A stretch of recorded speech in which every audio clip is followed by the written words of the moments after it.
Summer just gone, August 2025. I was at the Krishnamurti Center for the annual gathering, and I was talking. There was myself and two other guys,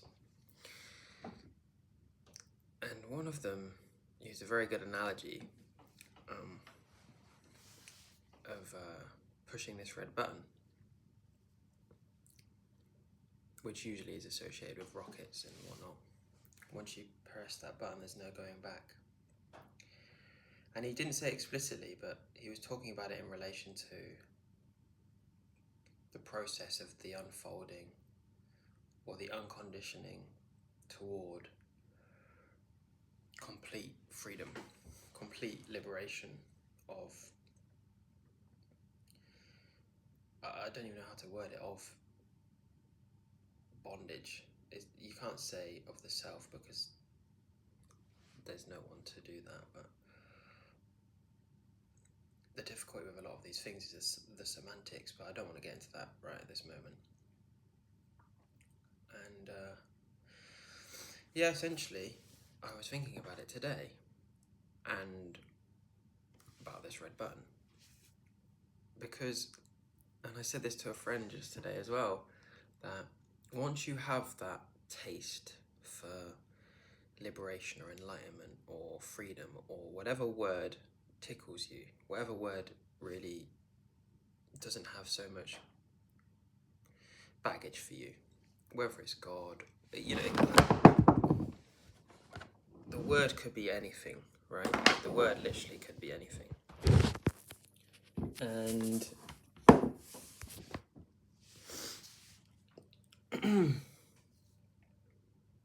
once you have that that spark, it's game over for you. It will happen one way or another. If you're interested and there's a pull, whether it's this life or in a million lifetimes, once there's that spark, it's like a little leaf in a dry forest, like it catches and there's nothing, and then suddenly it's just ablaze. There's just this consumption of this getting, what is this all these people are talking about, right? You've had everything. You've had money, you've not had money, you've had the nice cars, the nice girlfriend or boyfriend, you've had all the outward things that you can have. Your body looks great, you feel great. Yeah, there's something yearning for something more. And nothing can satiate that. Not that it needs to be satiated. And it's a funny kind of topic because you can only really talk around it because you can never actually talk about the thing. Any more than you can really describe to someone how funny it was to see someone get splashed by a puddle. Like telling a joke and it's just like you had to be there. Because you can't convey that which is life. You can only talk about it, which is never it. So I just thought, I don't know, I'd randomly make a video, which is on my iPad, by the way. Hence the weird quality. Or just about the interest in, or intrigue about this red button being pushed. And it seems that it's that interest of that field or that realm of things just comes completely spontaneously. And it can't be given to another, and it can't be aroused within another. It has to just come of their own, whether it's through a song, a poem, a book. Through just seeing something, you just see a glimpse of it.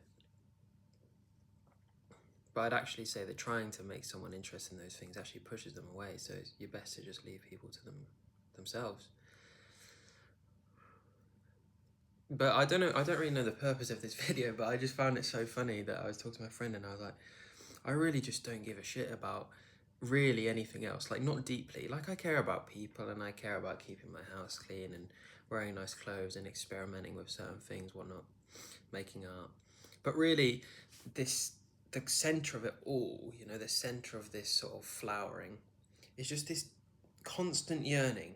Not that I'm seeking something for it or from it or hoping to attain something, just this, you're just consumed by this literature, this body of work, this everything that talks about love, about truth, about understanding, about freedom from the self.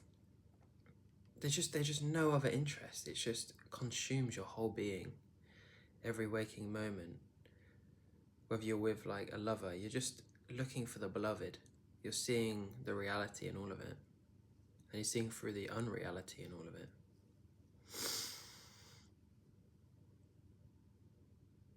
And I feel deeply, deeply grateful to be interested in that, and to be able to talk about it openly and freely without it being condemned or being killed for it, or, you know, to just embody it as your life, not as a lifestyle, not as a robe you put on or a symbol that you get on your arm, you know, to make someone believe that you're this or that. Just to express that which is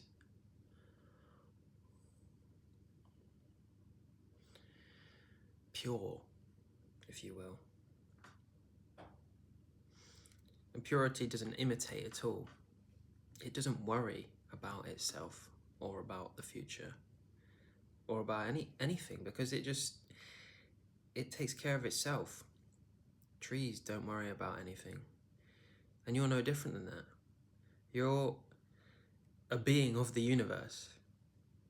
Now that isn't some poetic kind of nonsense. That is an absolute fact.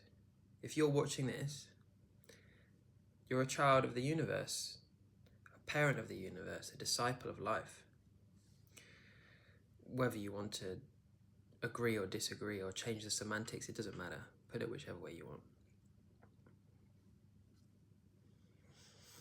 And there's no getting off. There's no getting off. It's just, this is it. This is the road.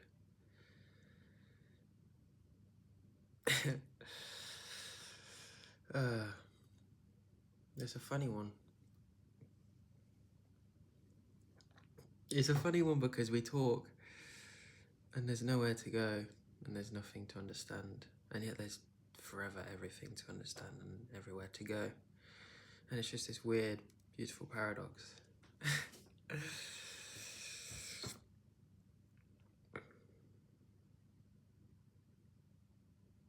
And it does seem to me that there is this deepening, this ripening that never arrives yet is always arrived. I always like the analogies of flowers, and it's like a flower that's ever ripening, yet always perfectly complete, and it's always unfolding like this, in and out of itself, in and out of itself, and it's not complete here nor here, or incomplete here nor here. It's just flowing eternally in all which ways like this, like just constantly dancing.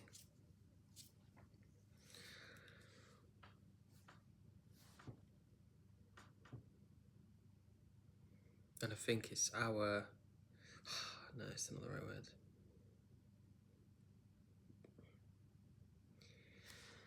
At some point in time, that process just seems to flourish within a person, and that's the destiny of all beings, because we're all the same.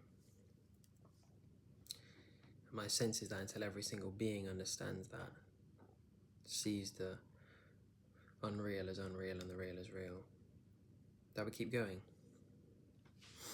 It's a bit like we're only as fast as the slowest person when you're walking up a mountain. You can't just leave them behind. Well, you could, but it loses kind of the spirit of it. There's no love in it. So that person in your life who irritates the shit out of you and you find it really hard to love, or these people we judge, just approach it with this knowing that it's you. It's you in a different form. Like, imagine it's like a computer game, and you're playing a computer game, and you're playing all these characters, and then these two characters are sort of fighting or getting on. but it's you behind it playing all of them.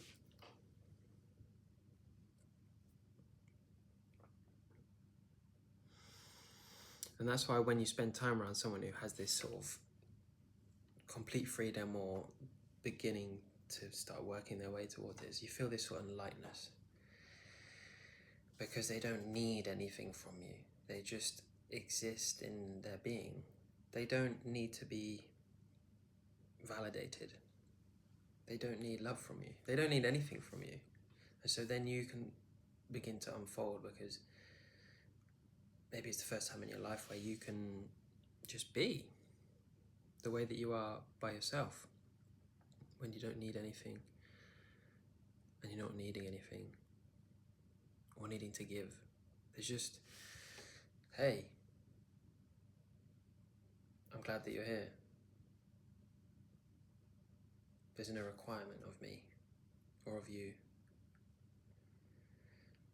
And that doesn't mean you don't ask things of people.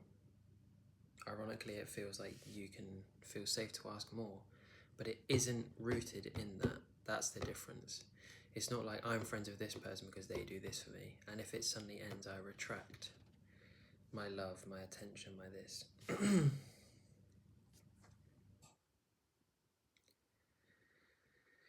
But everything's just taken a lot less seriously. You know, you hear someone has like a terminal illness and you're like, oh, sorry to hear that, but it's not like that, oh God, because it's the fate of every person to die, and obviously we want to alleviate suffering, but it's no longer taken as serious, because who's worried about dying?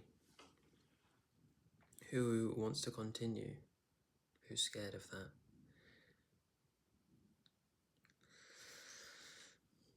Who dies? So it's a funny thing.